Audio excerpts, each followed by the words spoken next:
Խորհրդարանական ընտրություններից 4 օր է անցել։ Թրամփն էլ շնորհավորեց Փաշինյանին։ Ինչու՞ չի շնորհավորում Պուտինը, որին Փաշինյանն իրեն ընկեր էր համարում։ Պուտինի մասով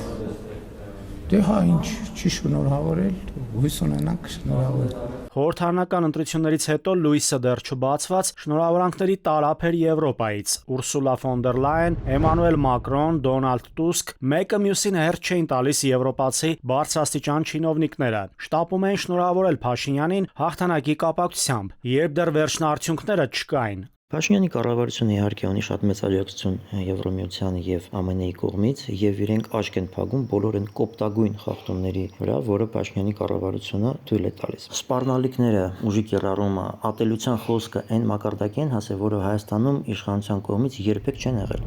Որևէ իրավունք չունեին Եվրոպայի ղեկավարները խառնվեին մեր ընտրություններին։ Փաշինյանն ըստ վերլուծաբանների իրականացնում է ռազմավարական շրջադարձի քաղաքականություն, եւ Ռուսաստանում դա շատ լավ տեսնում են։ Ռուսաստանը արդեն ցույց է տալի իր վերաբերմունքը։ Առաջինը այն, որ մինչև այսօր չեն շնորհավորել Փաշինյանին, դա իհարկե հիմնավորված դիրքորոշում է, որովհետև գիտենք, որ բազմաթիվ խախտումներ են եղել, մենք գիտենք, որ Փաշինյանի իշխանությունը փորձում է թույլ չտա, որ երրորդ ընդդիմադիր ուժը մտնի ազգային ժողով, խոսքը Բարգավաճ Հայաստան կուսակցության մասին է։ Ռուսաստանն ակնհայտ ցույց է տալիս, որ էլ չի հանդուրժելու Հայաստանի գործող իշխանության երկու աթոռների նստելու քաղաքականությունը։ Դա պարզ մեսիջներով հայտարարում են Լավրովի, Անվտանգության խորհրդի նախագահի, փոխվարչապետի եւ մյուս այլ բարձրաստիճան պաշտոնյաների մակարդակով։ Հայաստանը չի կարող օգտվել բոլոր հնարավորություններից, որ տալիս է ԵԱՏՄ-ն, երկիրը տանելով դեպի Եվրամիություն։ Եթե դու ընտրել ես Եվրամիության ճանապարհը, ապա դու զրկվելու ես բոլոր այն առավելություններից, որը քեզ տալիս է ԵԱՏՄ-ն։ Սա շատ պարզ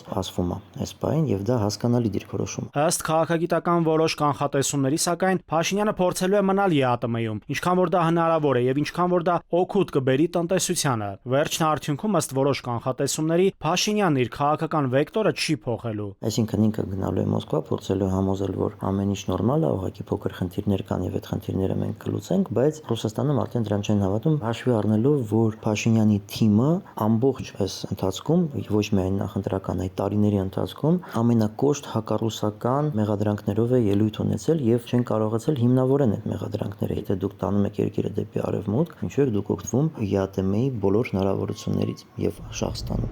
Արևմուտք գնալ այդ բառերը պետք է մեկը ինձ բացատրի, դա ինչ է նշանակում։ Այսինքն մենք հենց հիմա մեր ճամպրուկները հավաքում ենք ու ոտով գնում ենք արևմուտք, սա բառախաղ է։ Հայաստանի ապագան որոշվում է մի կողմից Մակրոնի եւ եվրոպացիների կողմից, մյուս կողմից Ռուսաստանի։ Մեր ժողովրդի ապագան որոշում են երրորդ տերությունները։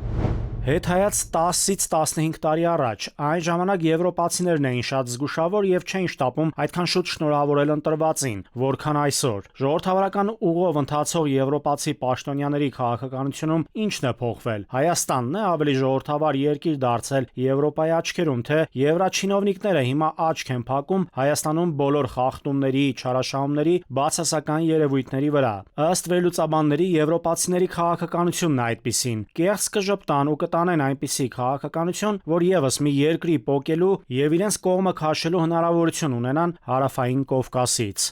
Նաիրի Մուրադյան, ժամը լրատվական։